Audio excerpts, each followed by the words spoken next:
طبعا دي عذارة، ملكات عذارة، وهدخلها على طرود متقسمة جديد.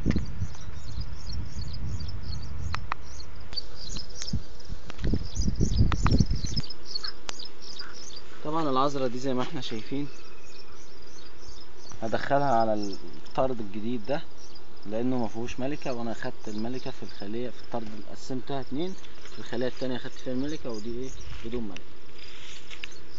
طبعا هنخلي في غلطة كتير من النحالين بيقعوا فيها، احنا هنخلي الكاندي وشه لفوق، بحيث لو شغالة من الشغالات اللي مع الملكة ماتوا ما يسدوش ناحية الكاندي، ولا تقوم تيجي الملكة تطلع ما تعرفش تطلع ولا تدخل ولا النحل يدخل. احنا هنحطها بالشكل ده كده، الكاندي طبعا وشه لفوق.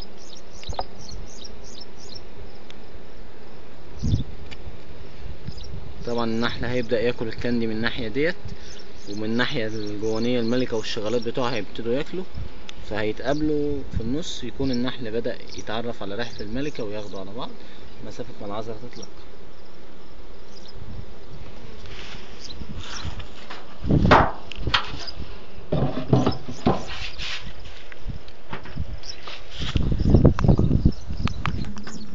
طبعا دي الخلية التانية، هبتدي بالتدخين عليها.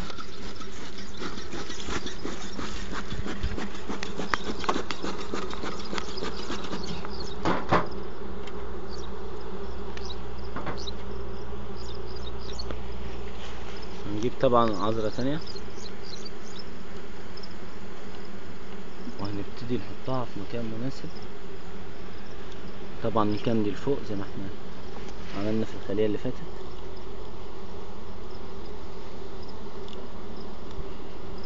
هنقلبها المرة دي.